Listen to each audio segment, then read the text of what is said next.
پہچاننے کی نظر کب مفقود ہو جاتی ہے انسانوں سے؟ کب آپ حقائق کو نہیں پہچان پاتے؟ کب سمجھ میں نہیں آتا؟ جب کوئی تعصبات کے، خواہشات کے پردے آپ کے آگے آئے ہوتے ہیں. تو فتنہ دجال میں ایک فتنہ تو یہ ہے نا کہ اس کے پاس اتنا کچھ ہوگا کہ لوگ اس سے اتنے مروب ہو جائیں گے. آج بھی تو کیا ہوتا ہے، جس کے پاس چند ایک چیزیں کچھ ہوں تو ہم مروب ہو جاتے ہیں. جب مروب ہوتے ہیں تو ہمیں اس کی غلطی بھی غلطی نظر نہیں آتی، اس کی غلطیوں کو بھی ہم اپریشیٹ کرنے لگتے ہیں. یہی ظاہر نگاہ ہونا ہے. پھر دجال کی جنت اور جہنم ہوگی، یعنی جیسے وہ ٹھنڈا پانی اور جلانے والی آگ اس کے ساتھ ساتھ ہوگی. آپ صلی اللہ علیہ وسلم نے فرمایا پھر دجال نکلے گا، اس کے ساتھ ایک نہر اور ایک آگ ہوگی. جو شخص اس کی آگ میں داخل ہوا اس کے لیے اجر و ثواب واجب ہو گیا اور اس کے گناہ معاف کر دیے گئے، اور جو شخص اس کی نہر میں داخل ہوا اس پہ گناہ لاد دیے گئے اور اس کا اجر مٹا دیا گیا. نہیں، اس سے پہلے اگر اس نے کوئی نیک کام کیے بھی تھے تو ختم ہو جائیں گے. دجال سے بچنے کے لیے لوگ پہاڑوں پہ چلے جائیں گے. ام شریک کہنے لگی یا رسول اللہ اس دن اہل عرب کہاں ہوں گے؟ فرمایا اس دن وہ بہت کم ہوں گے. دجال کن لوگوں کا پسندیدہ لیڈر ہوگا؟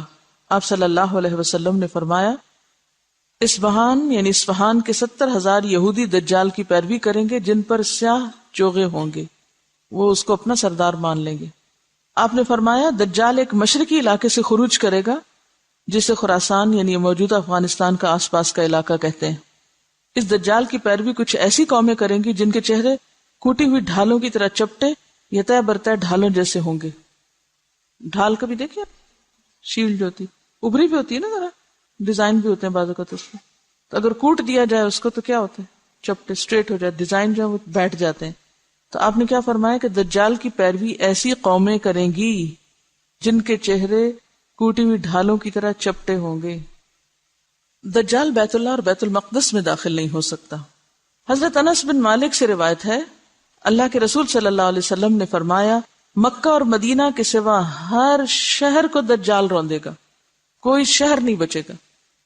مکہ اور مدینہ کے آس پاس فرشتے یعنی گارڈ کر رہے ہوں گے اس کو اور وہ داخل نہ ہو سکے گا. مدینہ کی زمین 3 مرتبہ کانپے گی دجال کے خروج کے بعد، جس سے ایک ایک کافر منافق اللہ تعالیٰ وہاں سے نکال کے باہر پھینک دے گا.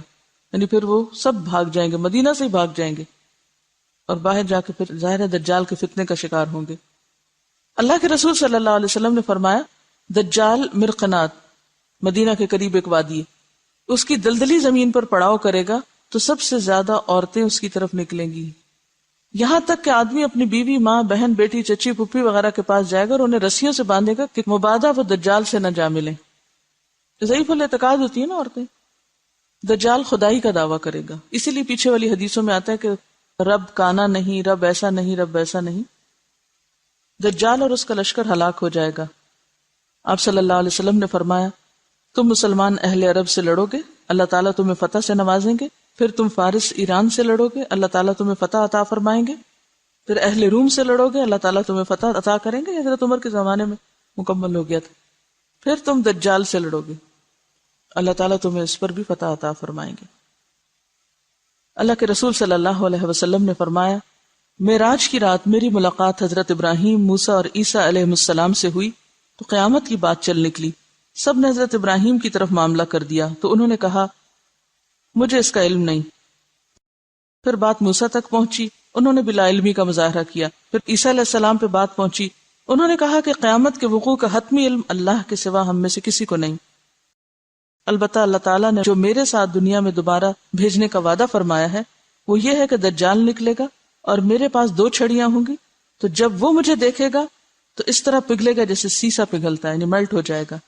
اللہ تعالیٰ اسے ہلاک فرما دیں گے، یہاں تک کہ شجر و حجر پکار اٹھیں گے کہ میرے پیچھے کافر ہے، ادھر آؤ، اسے مار ڈالو. اس طرح اللہ ان سب کو ہلاک کر دیں گے. اور یہ جو دجال کو تلاش کریں گے عیسیٰ علیہ السلام اور ماریں گے تو یہ لد کے مقام پر ہوگا. فلسطین میں ایک جگہ کا نام ہے لد، آج کل وہاں ایئرپورٹ بن گیا ہے. فتنہ دجال کی لپیٹ میں آنے والے سب سے زیادہ یہودی ہوں گے، پھر اجمی، ترکی، جاہل گمار عورتیں، سب منافق کافر. یہ لوگ فتنے کا شکار زیادہ ہوں گے. دجال سے بچاؤ کے طریقے، پہلی بات یہ کہ اس کا انکار. پھر سورۃ الکہف کی ابتدائی 10 آیات ان کو حفظ کر لینا چاہیے، کوشش کریں دن کے کسی ایک نماز میں پڑھ لیں. اور فرمایا جو شخص تم میں سے دجال کا سامنا کرے وہ سورۃ الکہف کی ابتدائی آیات پڑھ لے. ایک اور جگہ فرمایا جس نے یہ 10 آیات تلاوت کی وہ دجال کے فتنے سے بچا لیا گیا. ایک اور روایت سے یہ بھی پتہ چلتا ہے کہ جس نے سورۃ الکہف کی کوئی بھی 10 آیات یاد کر لی، پہلی یا آخری یا بیچ کی، تو وہ محفوظ ہو گیا۔ اب سوال یہ پیدا ہوتا ہے کہ ایک روایت میں آتا ہے پہلی 10، دوسری میں آتا ہے آخری 10، پھر آتا ہے کوئی بھی 10، اس سے کیا مسئلہ پتہ چلتا ہے؟ کہ قرآن سارے کا سارا ہی ایک طرح سے کیا ہے؟ شفا ہے۔ یہ جو عام طور پر ہم مخصوص آیتوں کو محدود کر لیتے ہیں، یہ بس لوگوں کے اپنے اپنے تجربے ہیں، لیکن کسی دوسرے کو اس کا پابند نہیں بنایا جا سکتا۔ اور اگر اس کا نام لیا بھی گیا یا پہلی 10 آیتیں یا آخری، تو اس میں اصل میں دیکھنا یہ چاہیے کہ مطلب کیا ان آیتوں کا، کس کانٹیکس میں بات ہو رہی ہے۔ دولت فتنہ ہے، حکومت فتنہ ہے، علم فتنہ ہے، تو مختلف فتنوں سے بچنے کی بات ہے سورت کا۔ کہیں سے بھی 10 آیتیں اٹھائیں گے تو فتنے سے بچنے کی تعلیم مل جائے گی آپ کو، اسپیشلی پہلی 10 جو ہے۔ تو اگر دجال کے فتنے سے بچنے کے لیے آپ صلی اللہ علیہ وسلم نے اس کو عام کر دیا کہ کوئی بھی 10 آیتیں لے لو، تو پھر کہاں سے جواز ملتا ہے کہ کوئی ایک ہی آیت لے کے اسی کے اندر یہ سمجھو کہ اسی سے ہی مسئلہ حل ہونا ہے اور اسی کو ہی بار بار پڑھو۔ دیکھیے کہ کیا ایسا نہیں ہوتا کہ آپ کے ذہن میں کوئی سوال ہوتا ہے، کوئی پریشانی ہوتی ہے، آپ قرآن کہیں سے بھی کھولتے ہیں اور تھوڑی دیر پڑھتے ہیں تو آپ کو وہیں سے جواب آنا شروع ہو جاتا ہے۔ یہ نہیں ہوتا کہ اسی خاص جگہ سے کہیں سے بھی آپ کو، قرآن پورے کا پورا شفا ہے، ٹھیک ہے۔ وَنُنَزِّلُ مِنَ الْقُرْآنِ مَا هُوَ شِفَاءٌ وَرَحْمَةٌ، اور سورۃ الفاتحہ کو خاص طور پر شفا کا، اگر معوذتین وہ صورتیں ہیں کہ جو آپ صلی اللہ علیہ وسلم اپنی بیماری کے موقع پر خود پہ پڑھ کے تو ہاتھ پھیرا کرتے تھے۔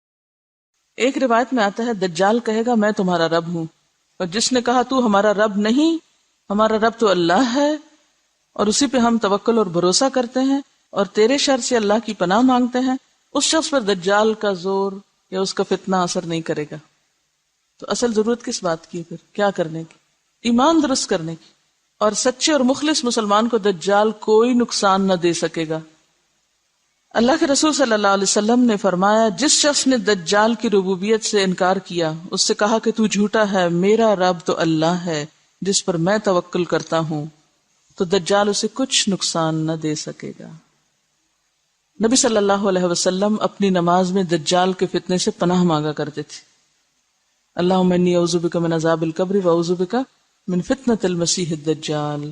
پھر اسی طرح ایک اور جگہ پر آتا ہے، حضرت ابو ہریرہ فرماتے ہیں کہ اللہ کے رسول صلی اللہ علیہ وسلم نے فرمایا جب تم آخری تشہد پڑھ کر فارغ ہو جاؤ تو 4 چیزوں سے اللہ کی پناہ مانگو، قبر کے عذاب سے، جہنم کے عذاب سے، زندگی موت کے فتنوں سے، اور مسیح دجال کے شر سے۔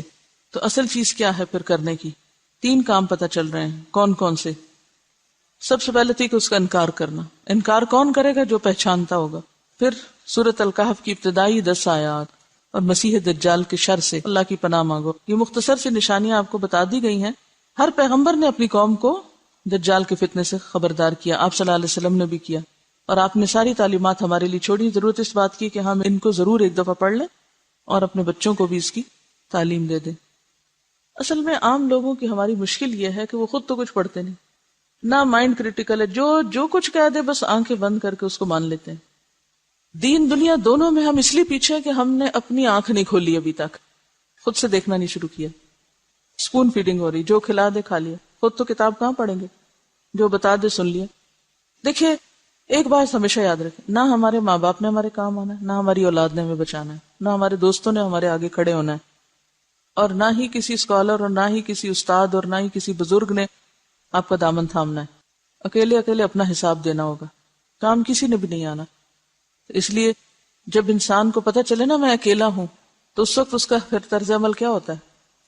اس کے سارے سینسز جاگ اٹھتے ہیں، پوری طرح جاگ اٹھتا ہے، اور جب پتا ہونا یہ بھی ساتھ ہے ہوئی جو بھی، تو دوسروں پہ ڈیپینڈ کرتا ہے۔ سہولت پسند ہے نا۔ دوبارہ سنیے قرآن اور پھر مزید بات کرتے ہیں۔ ان آیات کا مرکزی نقطہ، فتنہ دجال سے حفاظت کیسے، یا فتنہ دجال سے بچنے کا نسخہ، فتنہ دجال سے بچنے کے طریقے۔ ہمارے پیارے رسول صلی اللہ علیہ وسلم نے بہت پہلے ہمیں ایک بہت راز کی بات بتائی تھی کہ دیکھو لوگو، دنیا میں ایک بہت بڑی مصیبت آنے والی، جن کو تو علم ہے کہ دجال کیا چیز ہے، وہ تو اس سے بچنے کے لیے ان آیات کو بس یوں پکڑ لیں گے۔ اچھا یہ بچانے والی آیتیں، کیونکہ جنتر منتر نہیں دیا جا رہا، اس میں وہ نسخہ بتایا جا رہا ہے، وہ طریقے بتائے جا رہے ہیں۔ یہ کر لو گے تو دجال سے بچ جاؤ گے. دجال تو ایمان کا دشمن ہے، اس کے سامنے ایمان بچانا مشکل ہوگا. ٹھیک ہے. اب ہم میں سے کچھ لوگ نسخہ لے کے ڈاکٹر کا تو کیا کرتے ہیں، وہ پانی کی بوتل میں ڈال کے اس کو ہلا جلا کے پی لیتے ہیں. ہم نے قرآن کے نسخوں کو تعویذ سمجھا ہے. اور ایسی آیات کو کس طرح لیتے ہیں، یہ آیت فلاں بیماری سے بچانے والی ہے، یہ آیت فلاں کام نکلوانے والی ہے، لہٰذا کیا کرو 1000 دفعہ یہ آیت پڑھ لو. کیا آپ صلی اللہ علیہ وسلم کے قول کا مطلب یہی تھا کہ یہ 10 آیتیں رٹ کے 1000 دفعہ پڑھ لیا کرو، دجال تمہیں کچھ نہیں کہے گا؟ اس طرح کرنا ہوگا ہمیں. پھر کیا کرنا ہوگا؟ جو یہ آیتیں بتا رہی ہیں وہ کرنا ہوگا. ٹھیک ہے. اب آپ دیکھیے کیا کیا آ رہا ہے اس میں جو ہمیں کرنے کی ضرورت ہے. سب سے پہلے الحمد للہ الذی انزل علی عبدہ الکتاب ولم یجعل لہ عوجا. تعریف اللہ کے لیے ہے جس نے اپنے بندے پر یہ کتاب نازل کی اور اس میں کوئی ٹیڑھ نہیں رکھی. یہاں صرف یہ نہیں کہا گیا لا ریب فیہ، اس سے زیادہ فورسفل انداز ہے وَلَمْ يَجْعَلْ لَهُ عِوَجًا، کہ اس میں کوئی چیز ٹیڑھی نہیں، کوئی بھی کجی نہیں، کوئی بھی ایسی بات نہیں کہ جو انسان کو مس لیڈ کرے یا غلط رستے پہ لے جائے. قرآن کی یہ تعریف یہاں کیوں کی گئی؟ تاکہ اس کو مضبوط تھام لیا جائے، اس پر پورا پورا یقین کر لیا جائے، اس پر پوری طرح اطمینان رکھا جائے کہ فتنوں سے نجات کا راستہ اسی کے اندر ہے. پہلی آیت یہ سبق یاد کرا رہی ہے. دجال کے فتنے سے محفوظ رہنے کے لیے سب سے پہلے کیا کرنا ہوگا؟ اس کتاب کو یقین کے ساتھ، شک و شبہ کے بغیر، پوری طرح شرح صدر کے ساتھ اس کو تھامنا ہوگا، لینا ہوگا. صرف خود نہیں، قیمن، بالکل درست مضبوط بات کہنے والی ہے یہ کتاب. کیوں آئی ہے؟ لِيُنذِرَ بَأْسًا شَدِيدًا مِن لَدُنْ، تاکہ اللہ کے ہاں جو سخت عذاب ہے اس سے لوگوں کو خبردار کیا جائے. پھر کیا کرنا ہوگا اس کتاب کے ساتھ؟ یہ کتاب کیوں آئی ہے؟ یہ کیوں درست ہے؟ یہ کیوں کجی سے پاک ہے؟ تاکہ کیا کیا جائے؟ لوگوں کو خبردار کیا جائے. کس سے؟ شدید عذاب سے. کہاں ہے وہ عذاب؟ اللہ کے پاس. وَيُبَشِّرَ الْمُؤْمِنِينَ الَّذِينَ يَعْمَلُونَ الصَّالِحَاتِ، اور خوشخبری دے ان مومنوں کو جو اچھے کام کرتے ہیں، أَنَّ لَهُمْ أَجْرًا حَسَنًا، کہ ان کے لیے بہترین اجر ہے. کہاں؟ اللہ کے پاس. دنیا کے اجر کی بات یہاں نہیں کی جا رہی، اسی لیے مَاكِثِينَ فِيهِ أَبَدًا، جس میں وہ ہمیشہ رہیں گے، ہمیشہ. پھر کیوں آئی ہے یہ کتاب؟ تیسرا مقصد. نمبر 1، لِيُنذِرَ بَأْسًا شَدِيدًا، یہ کس کے لیے؟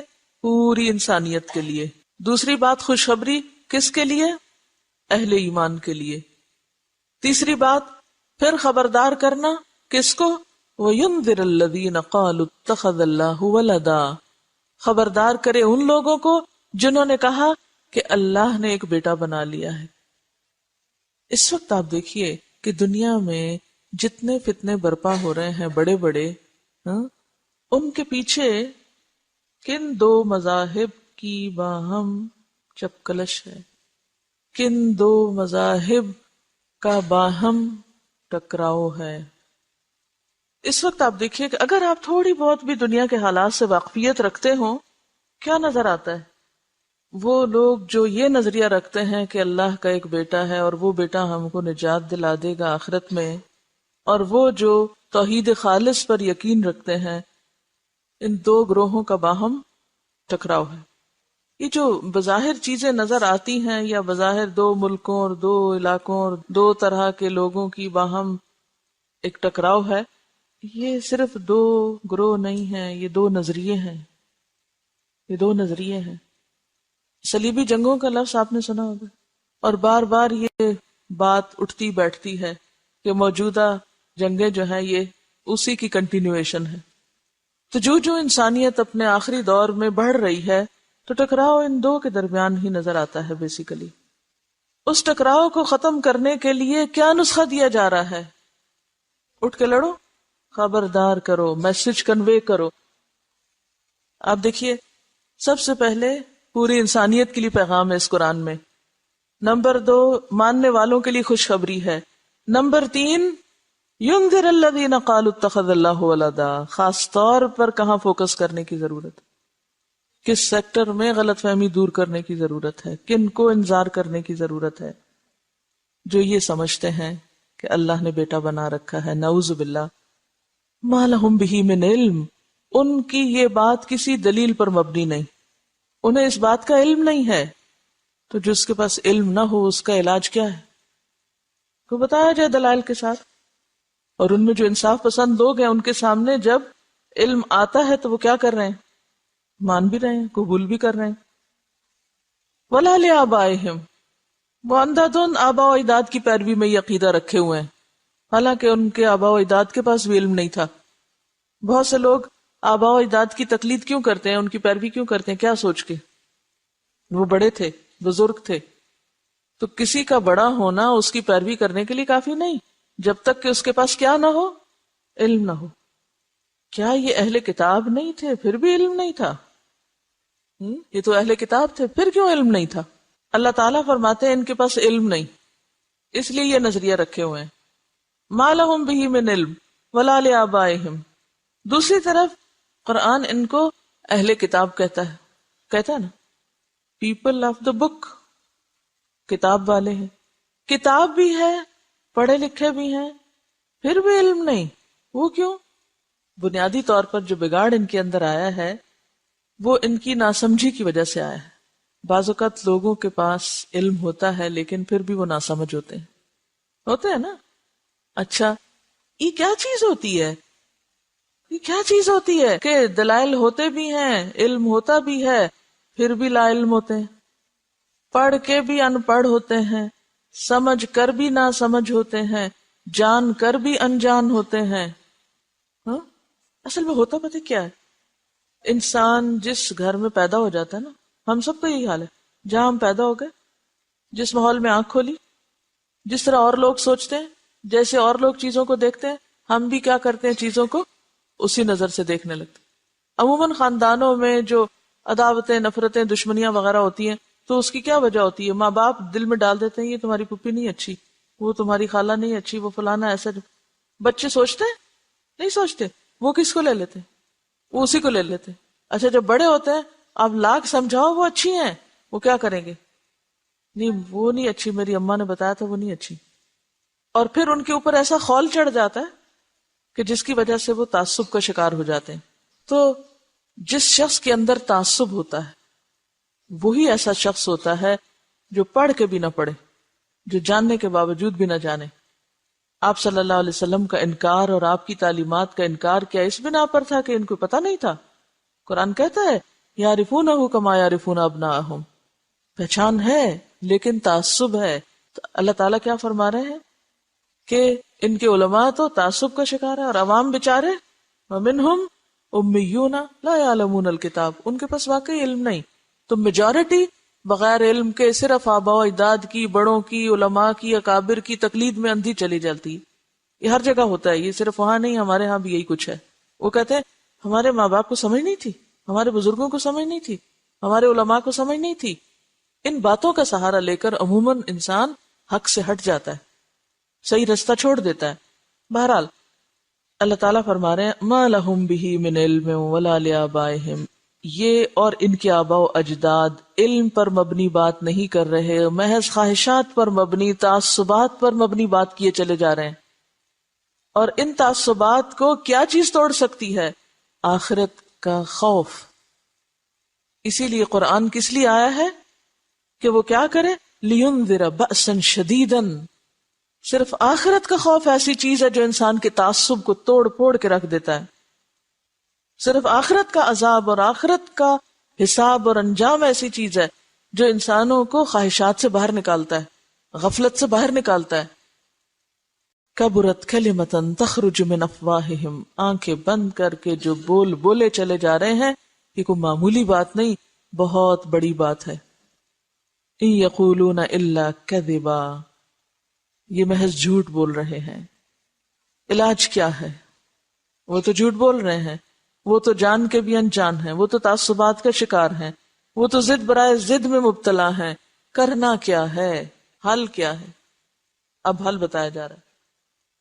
فَلَعَلَّكَ بَاخِعٌ نَفْسَكَ عَلَىٰ آثَارِهِمْ إِن لَّمْ يُؤْمِنُوا بِهَٰذَا الْحَدِيثِ أَسَفًا. اس درجے پہ آ کے پیغام پہنچانا، یہ ہے کرنے کا کام، یہ ہے دجال کے فتنوں سے بچنے کا نسخہ، یہ ہے حل. فَلَعَلَّكَ بَاخِعٌ نَفْسَكَ عَلَىٰ آثَارِهِمْ، جب تک پیغام پہنچانے والے کے اندر اتنی شدید تڑپ اور اتنی خیرخواہی اور اس درجے کی تکلیف نہیں اٹھتی کہ لوگ عذاب کا شکار ہو جائیں گے، لوگ بھٹک رہے ہیں، لوگ مصیبت میں پڑ رہے ہیں، مجھے اپنی ذمہ داری ادا کرنی ہے، جب تک یہ درد نہیں آئے گا لوگوں کے لیے، اس قرآن کی تعلیم عام نہیں ہو سکتی. یہ کتاب دنیا کے ہر بندے کے ہاتھ تک نہیں پہنچ سکتی، ان کے کانوں تک نہیں پہنچ سکتی. اللہ کے رسول صلی اللہ علیہ وسلم نے اس درجے پہ آ کے کام کیا تھا جب دین پھیلا تھا. آج ہم میں سے کوئی ایک نہیں جو اتنی درد رکھتا ہو کہ لگتا ہے آپ اپنے آپ کو ہلاک کر ڈالیں گے، ختم کر دیں گے. فتنوں سے نکلنے کا راستہ کیا ہے؟ کیا ہے؟ اس کتاب کے ذریعے پیغام عام کرنا، اس کتاب کو عام کرنا، اس کتاب کے ذریعے خبردار کرنا. اور کس چیز سے خبردار کرنا؟ یہ کہو کہ آپ کی صحت خراب ہو جائے گی، آپ دماغی مریض بن جائیں گے اگر آپ نے قرآن نہیں پڑھا، بس یہ مقاصد ہیں؟ نہیں، دنیا نہیں ہے مقصد، آخرت کا عذاب. قرآن صاف کہتا ہے کہ یہ کتاب اس چیز سے خبردار کرنے کے لیے آئی ہے. جو لوگ اندھیرے میں ہیں، آنکھیں بند کیے ہوئے ہیں، غفلت میں دوڑے چلے جا رہے ہیں اور آگے کھڈا اور گرنے لگے ہیں. ذرا تھوڑی دیر کے لیے سوچئے، اگر آپ کے سامنے کسی برج پر کوئی شخص تیز گاڑی لے جا رہا ہے اور آپ کو پتہ ہے آگے برج ٹوٹا ہوا ہے، تو آپ کے دل کی کیفیت کیا ہوگی؟ آرام سے بیٹھے رہیں گے، اپنی گاڑی چلاتے رہیں گے، ٹھیک ہے وہ گر جائے مر جائے، میرا کیا، مجھے تو پتا ہے ٹوٹا ہوا ہے، میں تو بچ جاؤں. ایسا کر سکتے ہیں ہم؟ اگر آپ کے سامنے وہ کوئی اوپر سے گر رہا ہو چھت سے، آپ کہیں پاگل ہے گرنے دو، میں تو اپنا پڑھ رہا ہوں کتاب، میرے آج کے نفل رہتے ہیں ابھی، اور میرا ابھی آج کا وظیفہ ہی نہیں پورا ہوا، اچھا گرنے دو، میں کیا کروں؟ ہم یہ طریقہ اختیار کیے ہوئے انسانیت کے ساتھ. ہم کہتے ہیں جہنم میں جاتے ہیں، جائیں جہنم میں پڑھ رہا ہوں، میں اپنا ذکر کر رہا ہوں. آج امت مسلمہ نے اس چیز کو دین بنا رکھا ہے. اپنے حجروں میں، اپنی مسجدوں میں، اپنے مدرسوں میں، اپنے علاقوں میں، اپنے گھروں میں، اپنے شہروں میں امن چین سے بیٹھے ہوئے ہیں. انسانیت اس رستے پہ دوڑ رہی ہے جس کا پل ٹوٹا ہوا ہے اور وہ نیچے گرنے والی ہے، اور ہم میں کوئی تڑپ نہیں. آپ کے سامنے کوئی بچہ کنویں میں جا گرے، کچھ نہیں ہوگا آپ کو، لیکن ہم نے آخرت اس جہنم کے گڑھے کو کنویں سے بھی کم چیز سمجھا ہوا ہے کہ لوگ اپنے غلط عقائد، غلط اعمال، غلط اخلاق کی وجہ سے اس میں گرتے چلے جائیں. ہمارے دل میں کوئی درد ہی نہ اٹھے اور نہ کوئی اٹھتی ہے، اور اگر کوئی اٹھنے لگے تو کہیں اتنے بھی ٹو مچ نہیں کرو، تھوڑا تھوڑا کرو، کیا ہوا؟ کیونکہ ہم نے اس دنیا کو گھر بنا لیا نا. ہم سمجھتے ہیں ساری کامیابی یہاں کی کامیابی، وہ بھول گئے ہیں کہ وہاں بھی کچھ پوچھ گچھ ہوگی. ہمیں اپنے گھر والوں سے محبت ہے. اگر ہمارے گھر والوں میں سے خدا نہ خواستہ کسی کو چھوٹا سا بھی کوئی نقصان ہو جائے، ان کا ایکسیڈنٹ ہو جائے، آپ یہاں بیٹھے ہوئے اتنے میں کوئی آ کے آپ کو بتاتا ہے تمہیں پتا ہے وہ تمہارا بھائی ایکسیڈنٹ میں فوت ہو گیا، کیسی تکلیف اٹھے گی. میرا بھائی، سب کچھ چھوڑ چھاڑ کے کیا کریں گے؟ کہیں اچھا میں نے ابھی لنچ نہیں کیا، ذرا ٹھہر جاؤ، میں ذرا یہ بھی کر لوں اور میں وہ بھی کر لوں. کریں گے کیوں؟ اس لیے کہ بھائی سے محبت ہے، انسانوں سے محبت نہیں ہے. سب جھوٹے دعوے ہیں ہمیں انسانوں سے محبت ہے. اگر آپ کو انسانوں سے محبت ہو نا، آپ نے دیکھ کے آپ کے اندر سے ہوکے اٹھے اور آپ کو چین نہ آئے کہیں. ہمیں کوئی محبت نہیں انسانوں سے، اسی لیے تو چھوٹی چھوٹی بات پہ جھگڑنے بیٹھ جاتے ہیں، چھوٹی چھوٹی باتوں پہ غیر ضروری چیزوں میں جا پھنستے اور الجھتے ہیں. جو کرنے کا کام ہے وہ آنکھوں سے اوجھل ہے، وہ اپنی رعایت کے مطابق کرنا چاہتے ہیں، پھر کہتے ہیں یا اللہ وہ ہم 10 آیتیں پڑھ لیں گے نا، آپ ہمیں فتنہ سے بچا لینا. یہ دجال کا فتنہ تو سارے شہر میں آگ لگنے سے بڑا فتنہ ہے. وآخر دعوانا ان الحمد للہ رب العالمین. سبحانک اللہم و بحمدک، نشہد ان لا الہ الا انت، نستغفرک و نتوب الیک.